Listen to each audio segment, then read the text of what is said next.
All of these mocktail boots, the Red Wings, Thoroughgood, the Thursdays, all come from the great granddad of the real mocktail boots that were a true moccasin construction versus all these modern mocks don't have a true moccasin. It's a fake, it's a mock moccasin.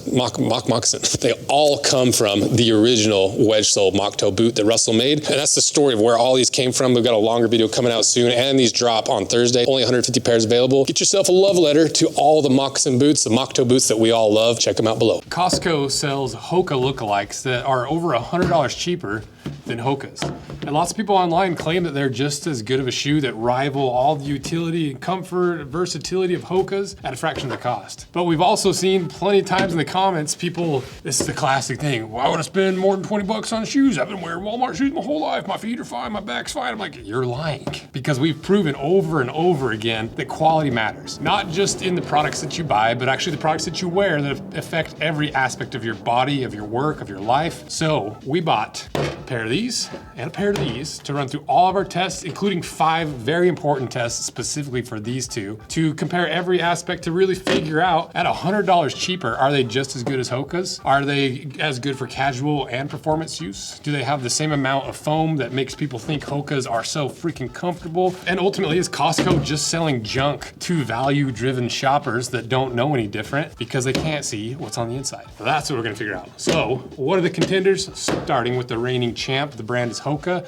The style is the Clifton 9. They weigh a surprisingly light 9.7 ounces. They retail for $145. They're made in Vietnam, and the way they position this product is the 9th iteration of our award-winning Clifton franchise has launched. Lighter and more cushion than ever before, eliminating weight while adding 3 millimeters of stack height. The new Clifton 9 delivers a revitalized underfoot experience with a responsive new foam and improved outsole design. Removing overlays and hot melts, the stripped back upper has been consciously crafted with a plusher heel, reflective panels, and streamlined tongue with a single side medial gusset. What? I didn't know that. Wow, that is actually true. I never knew that. That is really interesting. I assume so that the tongue sits better so it doesn't slip over without putting too much pressure on your foot. So if you want one of these, check them out. The link's in my description. Compared to the value heavyweight, the brand is Kirkland. The style is the Comfort Walker.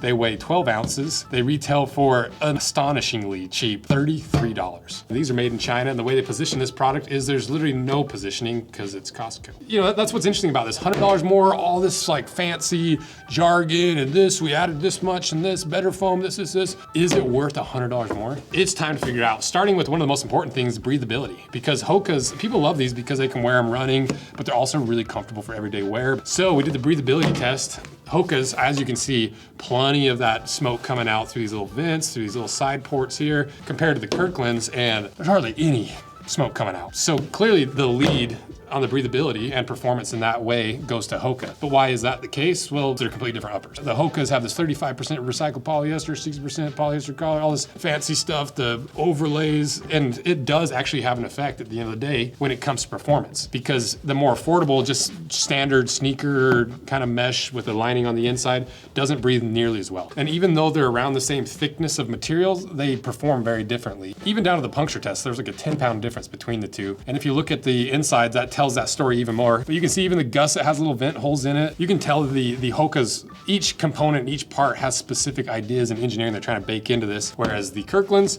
don't really at all. It's just like a regular sneaker. And so right off the bat, there seems to be some value to it. But one of my favorite tests that we've seen recently is by the Page Bros. They did this with a few different things. We did a video similar to what they did where we took Skechers, compared it to the real deals to see which one's better. They did a lot of the comfort stuff. We did a lot of the performance. And so borrowing once again from the Page Bros, we did that same test where we just blindfolded people and gave us their initial comfort reaction. And 5 out of the 7 people preferred the Hoka, which surprised me because, you know, sometimes these more affordable shoes like we saw in the Skechers perform better initially, because in my theory, they specifically make their shoes for initial comfort. So when you try them on in the store, I'm getting these, they're so comfortable.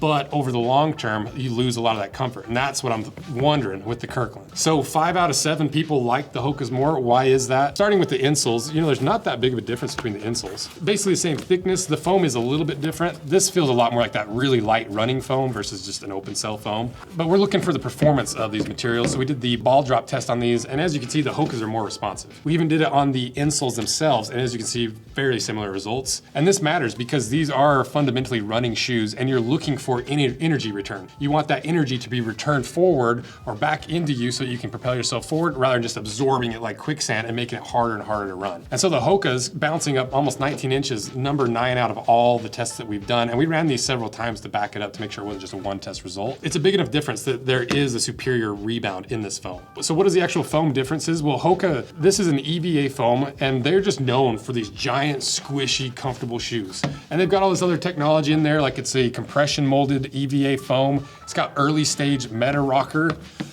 I think it's just that rocking kind of profile of it. They've got all these designs on the side. They got all that jargon in the description.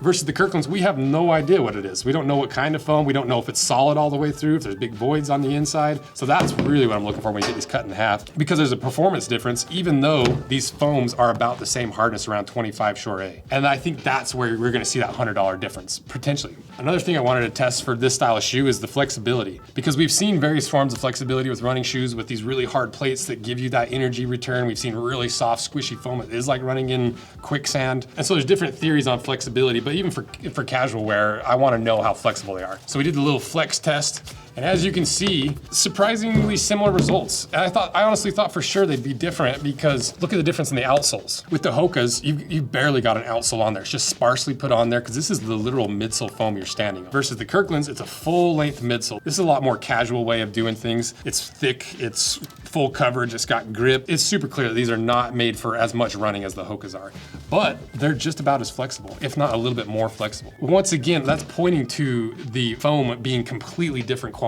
And this is something that people don't really know about in terms of footwear comfort. There's more diversity in foam in the attributes, the qualities, the durability, the longevity than almost any other material you put on your shoes. And not just the foam you use, but the actual application and how it's applied and how it's used. Is there voids? Is it dual density? Is there multiple things going on? Is there big voids through the sole? That's what I'm really looking to see when we get it cut in half. But we did one more test on these, which is the bar drop test, which is the heavier bar to see responsiveness with a heavier, more simulating human impact. And surprisingly, the Hoka's only bounced up 5.1 inches and the Kirkland's bounced up 5.75. I don't know what to make of that because everything else was pointing to the Hoka's being more responsive, but then we did this bar drop test and I'm like, what? All the data was pointing towards one direction, now it's not. And so I want to do one more test on these, actually 2 more tests. Something that was missing in some of the previous videos is a long-term wear. And so now I'm going to have somebody running these for roughly 20 miles and we're going to redo the comfort test, we're going to redo the ball drop test and the bar drop test to figure out if these results have longevity or after 20 miles, do you lose all the responsiveness in the Hoka's or the Kirkland's? Which one stays performance? Are they both drop off the same rate? That's what we're going to figure out. So now let's cut them in half. Product update with the boot breakers. So, after some feedback from you guys, this was our original boot breaker material, just some veg tan, but it's a little too smooth on top. And, you know, after some wear, it'd get a little bit slippery. Some people liked it, some people didn't, but ultimately we decided to go with a slightly adjusted leather where we got a little bit of a buff top. So come on over here. So we still have our super thick 5mm insoles, but now you can see the difference between the old 5mm versus the new. Then we still have the 3mm. And the nice thing about these is they take up room inside your boots. So if you got a boot that's too big or you want a shoe that feels more like a true heritage boot, you just throw one of these in there and it solves all your problem. They don't stink to this veg tan. It's not gonna feel as slippery, especially when you start sweating. It's gonna break in maybe just a little bit faster because this leather's a little bit softer than what we went with last time. And ultimately, I think it's just gonna improve the product. So appreciate your guys' feedback. Don't forget, we also have our regular foam boot breakers with the big thick mattresses in the green, the medium thickness in the blue, and the OG boot breakers at 2mm. These are the ones that really started this whole thing, where we just made a little insole you can slide in any heritage boot without changing the size. It's just 2mm thick. Give you a little bit of squish, help you break in the boots, and you can keep them in the boots if you want. That's where the whole name boot breaker came from. So that's it for the product update. Product update.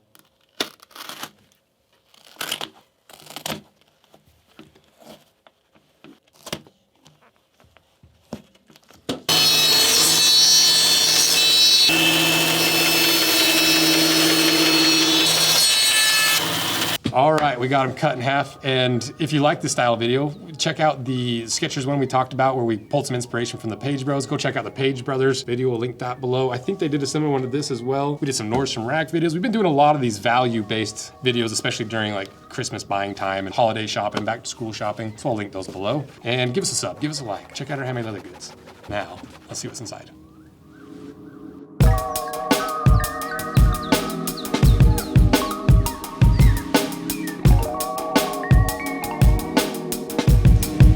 So is it just a bunch of voids and cheap stuff on the inside for the Kirklands? Surprisingly, no. I thought for sure there'd be huge voids, and these are technically voids, but this is more from the casting and like the injection molding. Those don't really count. They're not functional. But for the most part, solid foam all the way through, and that's why these are so freaking comfortable. They took what Hoka did, but just made it a little bit more simple, a lot more affordable, and maintain a lot of that initial comfort. And you can see that the thicknesses are about the same too, very similar amounts of heights and drops. Here's all your different measurements to compare it for you people that really care about that kind of stuff. And you can obviously see cheaper materials on the inside like we talked about, but what about after 20 miles, just 20 miles of wear? That's like 2 runs for most people.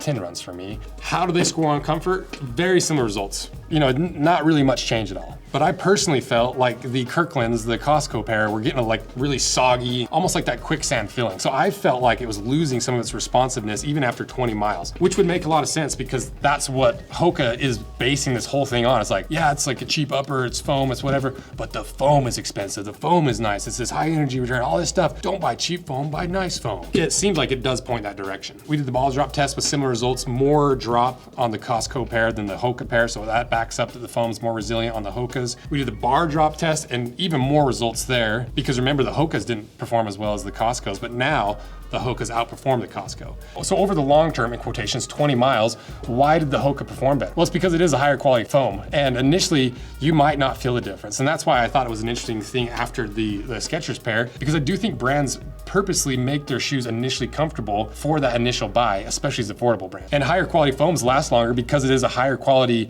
initial material. So when you get those millions of microscopic little bubbles that every time you take a step, they compress and decompress every single step, after 20 miles, the cheaper foam, those little bubbles start collapsing in on themselves and they get permanently stuck compressing or at least partially compressing. Versus the higher quality foam, those little teeny bubbles bounce back a lot faster, a lot easier, and for a lot longer period of time. So comfort and performance and longevity, quality of foam does matter. But it's $100 more. Are you actually getting $100 more value from the Hokas compared to the Costcos? Well, from all of our results, the Costcos are definitely more comfortable initially. To me, if you can't afford a nicer pair of Hokas, this is a shockingly good option because all the other shoes we've seen from Temu, from Walmart, even from Nordstrom Rack, you see a lot of junk, especially under that $50 price point. Even the Amazon, some of those Amazon shoes are absolutely atrocious. Where this, it performed really, really well and it's under $35 and you get it from Costco. And so if you can't afford it, this is a really good option. But if you can afford a nice pair of shoes, I would go with this. But keep in mind, if you're looking at this performance-based or even comfort-based, you're gonna get more of a performance and comfort boost. And most people aren't going to feel a performance difference between these two shoes. Pro athletes, sure.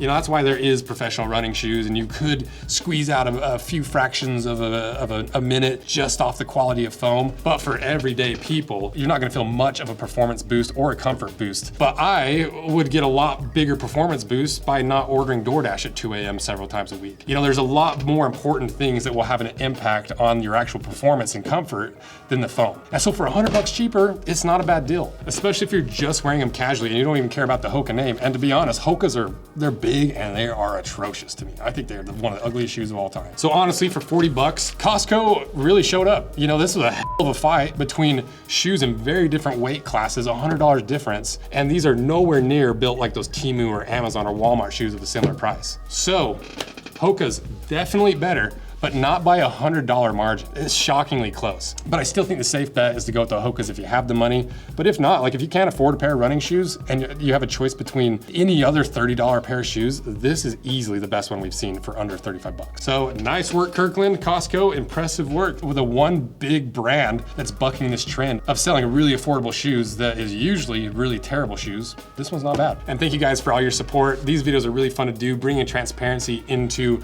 a lot of these things that people have no idea what they're buying and showing some brands that are actually worth it. So thank you guys. See you.